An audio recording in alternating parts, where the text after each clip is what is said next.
Olá, eu sou Ariadne Gatolini, editora-chefe do Jornal de Jundiaí, e hoje eu vou voltar a um tema aqui no nosso bate-papo, que diz respeito muito a salvaguardar direitos das mulheres em diferentes situações, em violência doméstica, em violência patrimonial e outros tipos de violência que se acomete por aí. Eu estou com umas jovens advogadas aqui, a Rafaela Lemos e a Maiara Tangerina, que criaram o Jurídico por Elas. E hoje a gente vai entender um pouquinho por que essas meninas quiseram se debater sobre este tipo de violência e a salvaguarda dos direitos femininos. Olá, meninas, sejam bem-vindas. Olá, muito obrigada. Olá, boa tarde. Quero agradecer o convite e começar a falar um pouquinho do Jurídico por Elas, como é que ele surgiu. Isso.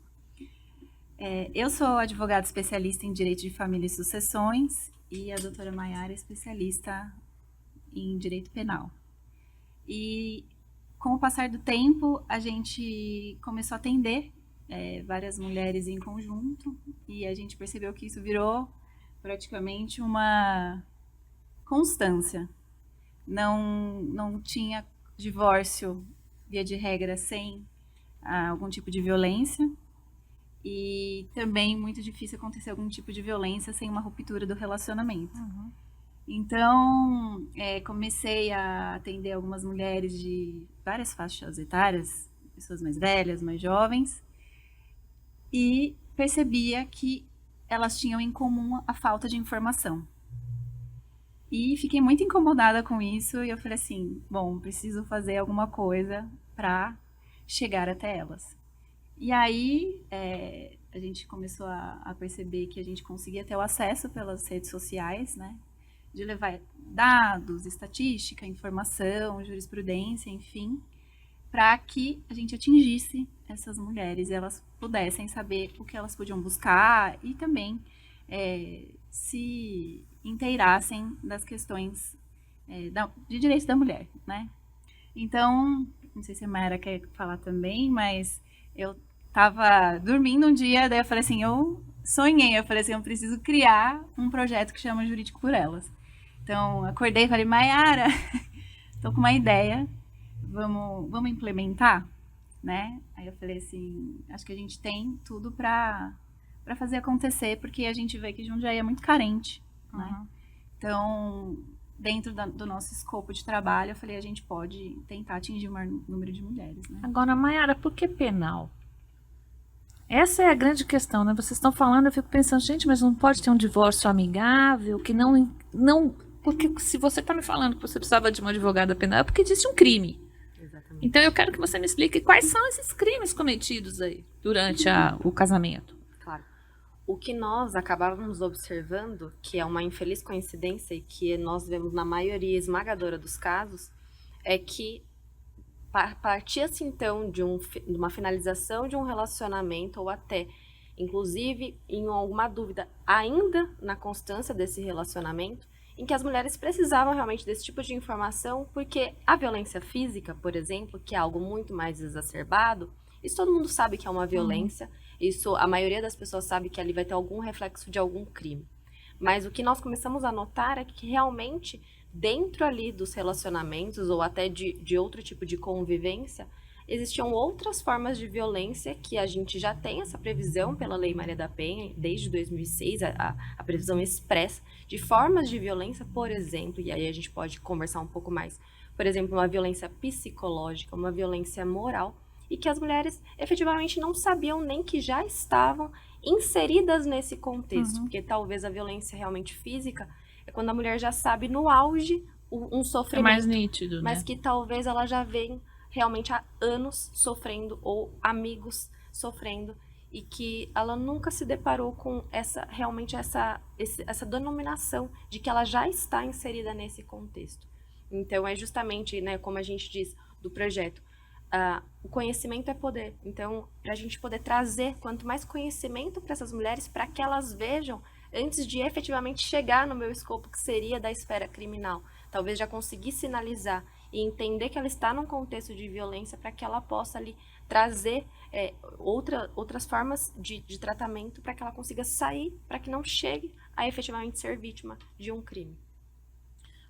Agora a gente estava falando um pouquinho antes da gente bater esse papo aqui, que a gente tem um problema cultural das mulheres entenderem que casamento e união estável é um contrato. Sim. E se salvaguardarem os seus direitos em relação a esse contrato. Então eu acho que vocês poderiam falar um pouquinho, acho que até para a gente elucidar para elas, quais são os melhores contratos, né? E como a gente faz para uma união estável ter exatamente esse mesmo direito. Porque muitas pessoas vivem juntas e não prestam atenção que elas têm que formalizar o contrato.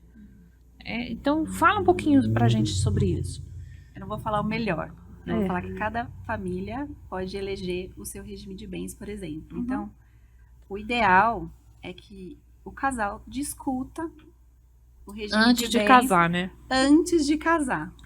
Então, você entrar no jogo sabendo as regras dele. Porque já atendi pessoas no escritório que tinham certeza que tinham casado no regime da comunhão universal de bens, onde tudo se comunica. Uhum. E, na verdade, quando veio a certidão para a gente fazer a conferência, a gente olhou e falou, é uma separação total, é ao contrário, você não tem direito a nada desde que você não tenha adquirido no seu nome. Se você Sim. tiver adquirido no seu nome, aí você tem o direito. Então, é muito importante que o casal comece a dialogar antes de formalizar o casamento.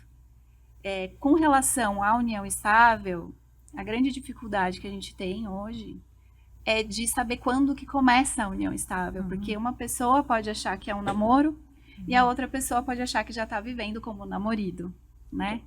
Então, sempre indicamos para os clientes que eles contratualizem, que eles façam, né, um documento para, de fato, salvaguardar aquela outra pessoa e para vocês saberem efetivamente quando se deu início àquele relacionamento, porque senão vocês vão relegar a um terceiro, que é o juiz, fazer uma declaração de quando começou aquilo. E aí fica uma questão de provas. Então, tudo que você consegue documentar, né? Porque às vezes as pessoas pensam, eu não vou documentar isso porque eu não quero vínculo.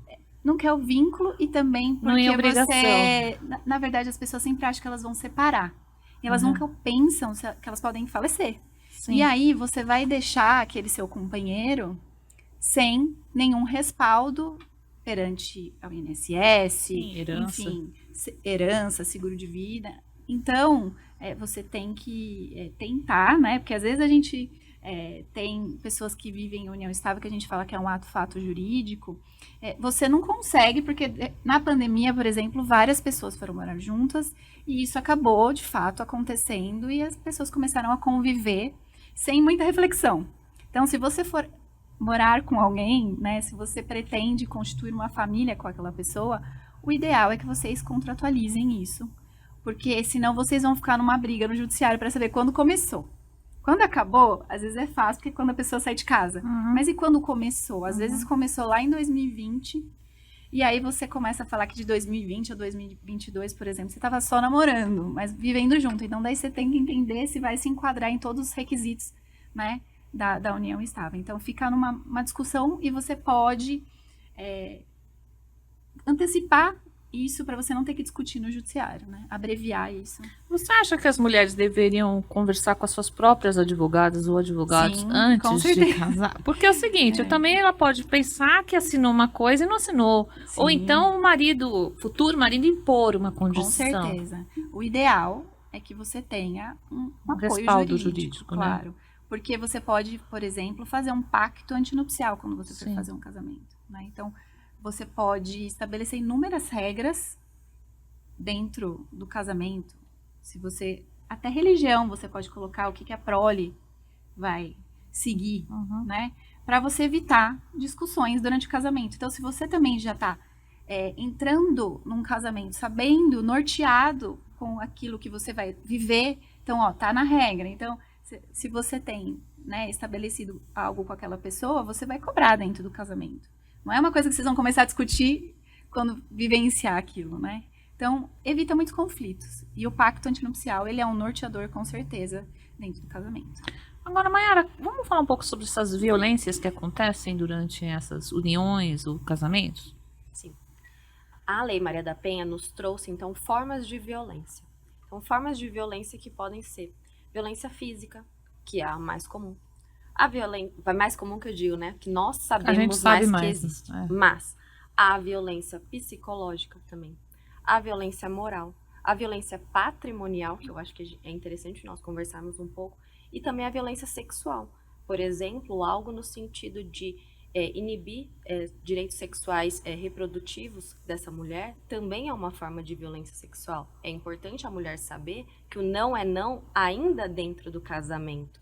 Então, há toda essa questão e a Lei Maria da Penha nos traz que a violência doméstica é uma ação ou omissão baseada no gênero que traga um sofrimento para essa mulher, que pode ser físico ou essas outras formas de violência. O que é uma violência moral? Uma violência moral são os crimes, na verdade, são delimitados nos crimes contra a honra. Por exemplo, a difamação, a injúria ou a calúnia, por exemplo.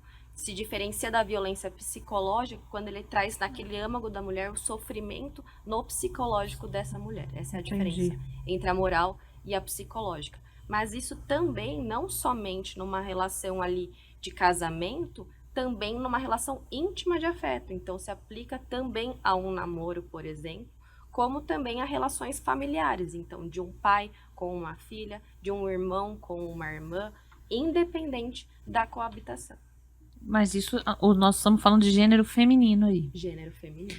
Um transexual, por exemplo, poderia aplicar a Lei Maria da Penha?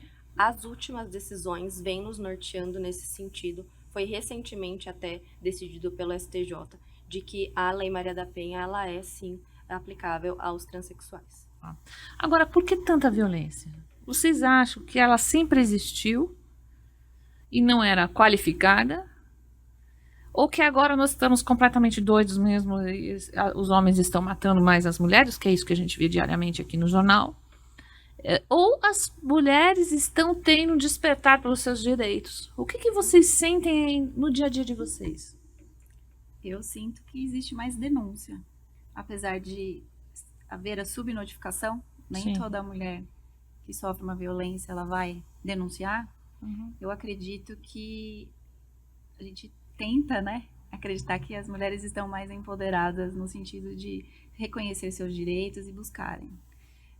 Mas a gente ainda vem de uma sociedade muito patriarcal e que os homens acreditam que as mulheres são propriedades.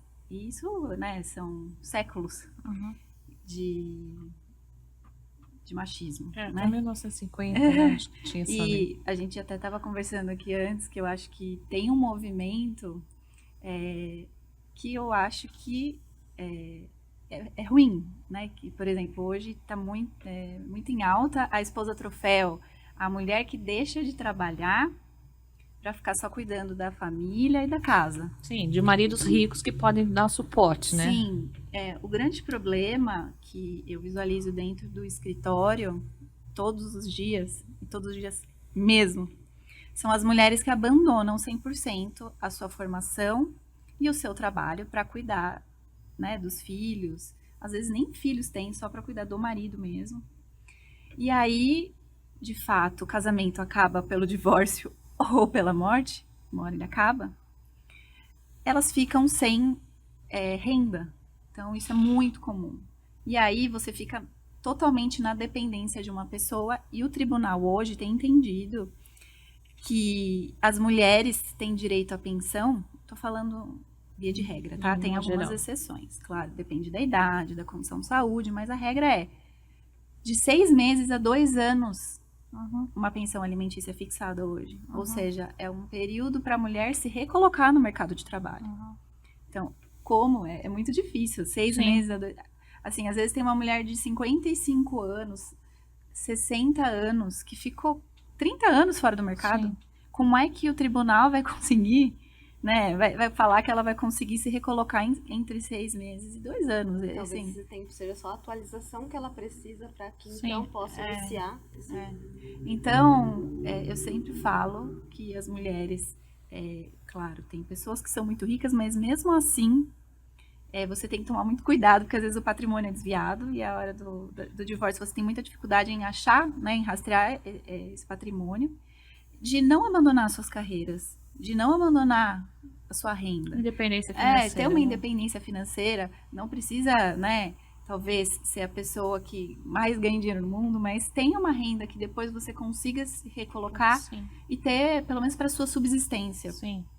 Porque, via de regra, os homens divorciam e, quando estão casados, prometem mundos e fundos, e quando separam, falam que o patrimônio é só dele, e aí dificultam, apesar de a gente saber que o regime de bens ele impera, mas eles dificultam muito, porque na cabeça deles, eles que construíram aquele patrimônio, e nunca refletiram acerca Do trabalho invisível, não remunerado, né? daquela mulher que ficou fazendo roupa, era motorista, Sim, cuidava dos filhos, fazia almoço. né, fazia almoço, enfim, então limpava a casa e administrava a agenda. Às vezes o homem só tá naquela posição porque a mulher ajudou ele É estar muito ali, triste, né? Então incentivava. Quantas mulheres a gente não vê? Faz uma pós-graduação pro homem e vai, né, ajudando o homem a galgar. E aí a hora que o homem ele chega no lá, ápice, ele deixa... aí tem ele às troca, vezes, né, troca ou acaba mesmo o relacionamento. Agora, em relação à violência patrimonial, na minha vida eu já vi assim, muitos homens esconderem bens antes de se separar. Ou criarem holdings, ou botar no nome do irmão, né? Quando não é tanto dinheiro. E essa mulher acaba ficando sem bens e sem liquidez. Né? Nós, Como é que elas. Vamos ver como é que a gente pode se prevenir disso? Existem as medidas preparatórias do divórcio. Então, toda mulher que senta no escritório, quem tem empresa, sobretudo, né, que o marido é empresário, enfim, a gente fala, olha, existem alguns indícios. Então, se a pessoa começa a falar, a empresa está super bem, de repente vocês estão numa crise e aí o marido fala, olha, nossa, a empresa não está indo bem, e aí começa a fazer alteração no contrato social e começa a passar algumas cotas, ainda pequenas, para terceiros. Eu vou passar um pedaço da empresa para um gerente. Você começa a perceber que a pessoa começa a desviar patrimônio e começa a criar dívidas que de fato não existem com terceiros, até reclamações trabalhistas, né? Eu já vi acontecer, as pessoas, elas criam algumas reclamações trabalhistas para justificar a dívida e para colocar isso como se fosse um passivo da empresa. Sei. Então, a criatividade é enorme. O Então, brasileiro vai longe, né? vai. O importante é, se a mulher está assinando como avalista ou se ela está assinando algum contrato, alguma alteração contratual, é interessante fazer uma consulta com algum advogado para você saber o que você está assinando, porque às vezes tem muitas coisas que as mulheres assinam na confiança do marido, só que se você está num período de crise e você sabe que isso pode culminar num divórcio, você tem que ligar o seu radar.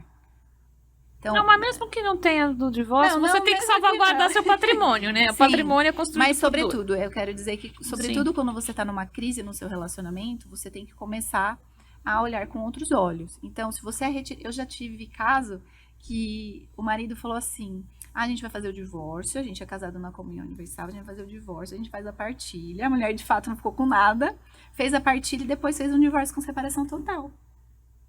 Casou em separação total e fez um divórcio com separação total. Então, são atos que, de fato, não correspondem à realidade. Então, são inúmeros. Inúmeras possibilidades para essa mulher ser lesionada, ser Exato. lesada. Então, sempre, assim, eu acho que dentro de um relacionamento tem que ter uma transparência das finanças. Então, se você puder acompanhar, né, a administração das suas contas, você saber quanto que tem, quanto seu marido ganha. Às vezes a gente pergunta, não faço ideia. Mas você nunca pegou o olerite? Você nunca viu o imposto de renda do marido? Você nunca viu a conta? Não, ele tem uma conta só dele. E normalmente, quando tem uma conta só dele, tem lá os investimentos, depois começa a desviar para terceiros e as laranjas, né? E isso é muito mais difícil da gente conseguir rastrear. Então, uma pessoa mais esclarecida, que consiga entender como é que está a situação financeira dentro do casamento, vai ser uma pessoa que vai ter um divórcio com certeza muito melhor, porque ela vai ter informações quando ela precisar de fazer o divórcio. A gente tá falando aqui, a gente só tá falando dos homens lesando as mulheres, né? Aí eu fiquei pensando, será que não tem alguma mulher que lesa? Mas deve ser assim, deve ser 1%, né? Nós estamos falando de homens em posição. E eu já vi também homens que não estão, que mulheres que também são advogadas, que são Claro. profissionais que também são lesadas da mesma forma. É que a gente está falando de dados. Né? Eu não quero pender para um lado ou para outro, mas dados, até dentro do escritório, a gente vê que a maioria. A maioria é homem. Eu tô falando da nossa, né, do nosso dia a dia. Então, E como é que é empírico, né? atender essa mulher? Porque essa mulher, mesmo que ela não tenha parado de trabalhar, né? Porque eu acho que hoje em dia poucas param, imagino eu, né?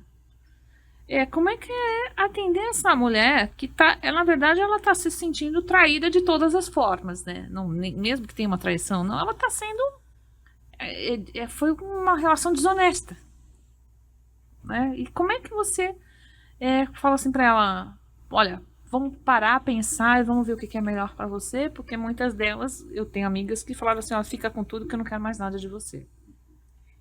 O grande problema é que quando a pessoa chega muito sensibilizada no escritório, ela está disposta a abrir mão de tudo para ter paz. Sim. E nós, como advogados, não podemos trabalhar com a emoção. Nós temos que ser a razão nesse momento. Então, quando a mulher chega muito sensível, ou com muita tristeza, ou com muita raiva, a ponto de cegá-la a tomada de decisão, a indicação é sempre que ela procure uma terapia, porque o terapeuta vai nos dar o suporte para atuar no jurídico. Muitas mulheres se arrependem de tomarem decisões e buscam, às vezes, o escritório ou algum advogado para corrigir aquele erro que ela, em tese, cometeu, abrindo mão de tudo. E aí é muito difícil você recuperar, porque você tem que provar um vício de consentimento na assinatura daquele divórcio. Uhum. E é muito complicado para você provar isso no judiciário. Então, quando são maiores e capazes, você só se arrepender Não é suficiente. Sim. Então, é muito importante que as pessoas tomem decisões conscientes e que estejam bem para tomar essas decisões. Mesmo porque ela está tomando, normalmente se os filhos são menores, ela está tomando essa decisão por ela e pelos filhos. Exatamente. Então não é justo também os filhos ficarem prejudicados por conta de uma decisão desse tipo, né? Exatamente. Agora, eu queria saber de vocês, uma mulher que é agredida fisicamente, ela busca o divórcio imediatamente ou ela tem um tempo?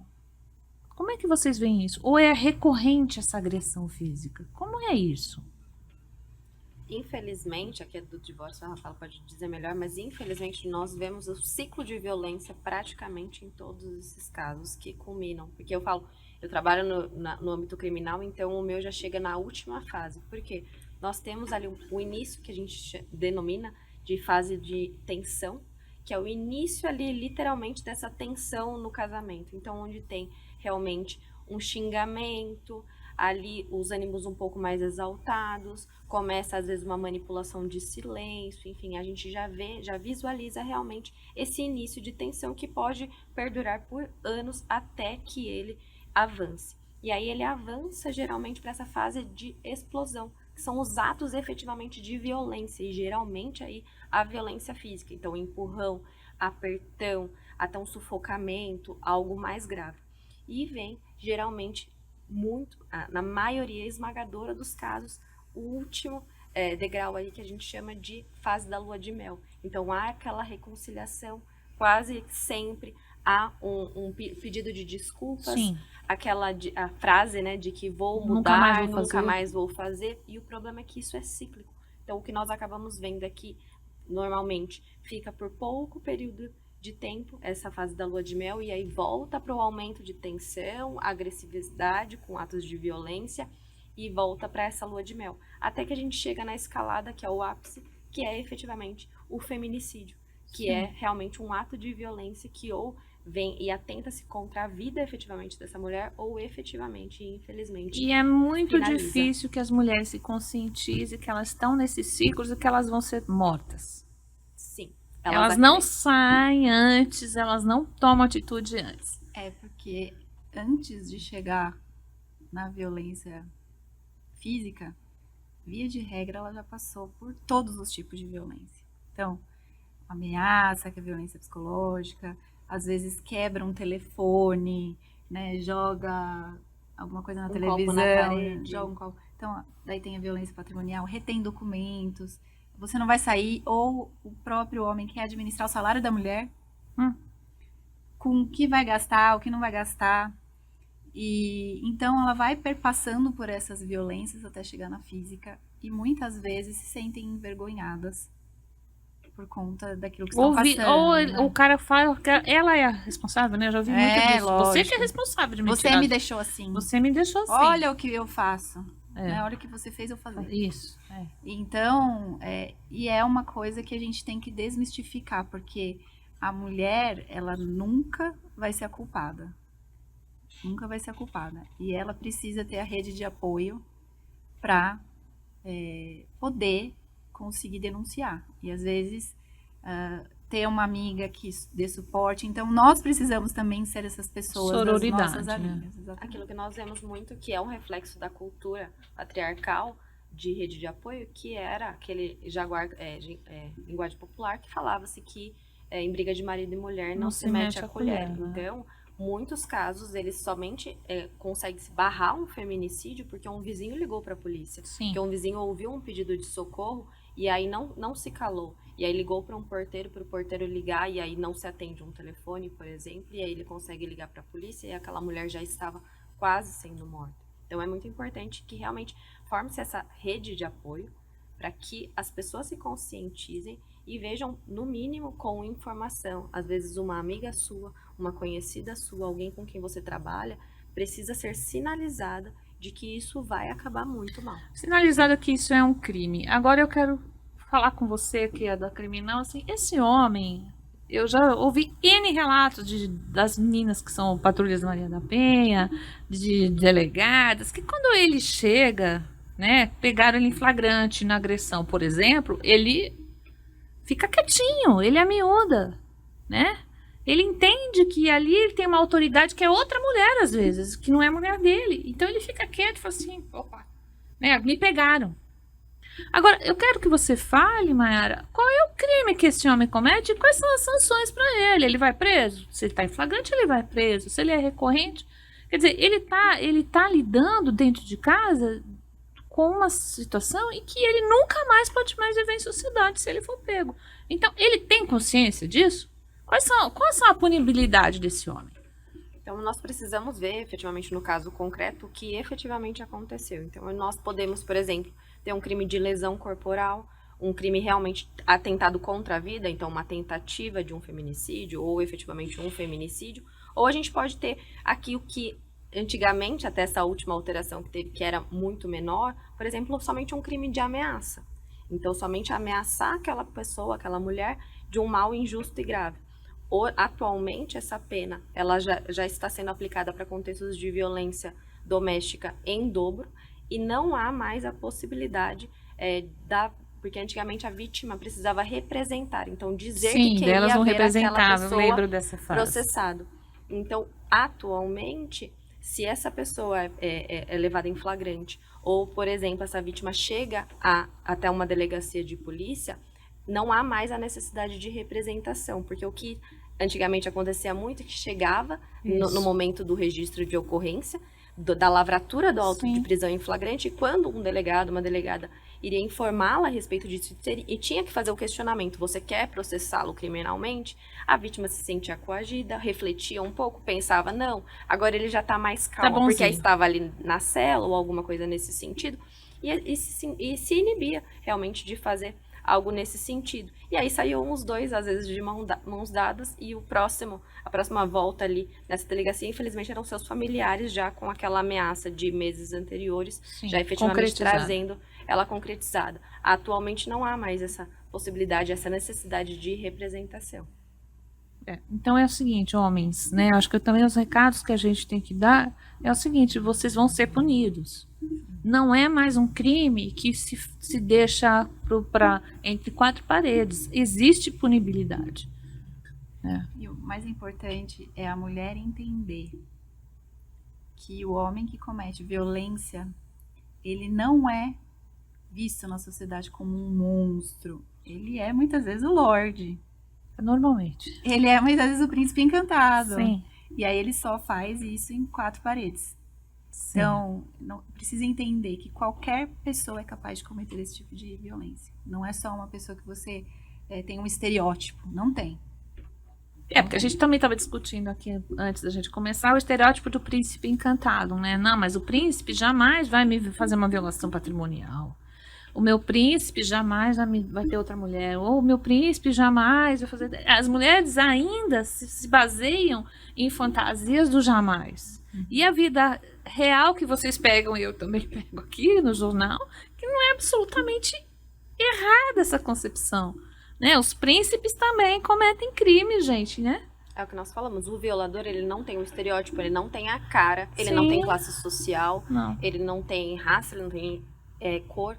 Então, nós não podemos dizer de quem seria esse violador. Isso. Qualquer tipo de violência que essa mulher sofre, ela é vítima e aquele é o agressor. Sim. E ela precisa... e assim, conforme a classe social aumenta, né? A gente até sabe que tem mulheres de juízes que apanham e ficam quietas, né? E assim, quanto mais a classe social aumenta, menos denúncia tem. Sim. Me parece que quando você é de uma classe social mais baixa, você tem mais facilidade de se mover. Porque as pessoas mais simples não conseguem ficar no mesmo espaço. Tem um espaço só. Sim. E aí as pessoas que têm mais patrimônio mandam a pessoa Para casa de para praia. casa. Eu vejo isso muito. Ah, você não quer não? Porque a gente já consegue fazer uma separação de corpos, ele num imóvel ou no outro. Sim. Quando a pessoa é hipossuficiente, ela só tem um bem. Então, ela vai ter que fazer a denúncia, porque Ela senão ela vai- vai pagar com a própria vida. Isso. Não tem como a pessoa ficar, às vezes, num cômodo só. E é por isso que a gente, conversando com as Guardiãs Maria da Penha, a gente fala que em uma rua, né, uma periferia da cidade, praticamente todas as casas têm uma medida protetiva. E elas têm que fazer, né? Ou seja, O ciclo ali. elas acabam tendo mais consciência. Elas não têm opção. A verdade Elas é essa. exercem mais o seu A direito. vulnerabilidade é tamanha porque não tem opção. E esse homem que bate mulher, vocês estão reparando, eu tenho reparado nas notícias que saem, ele nunca é um agressor só de mulher. Eles têm os seus... Normalmente o cara é corrupto, eles têm seus deslizes financeiros, eles passam por outra agressão. Acho que dentro de dos questionários que tem na delegacia, que para você identificar, tem inclusive que agride animais. Isso. Então, esse é um... Estereótipo.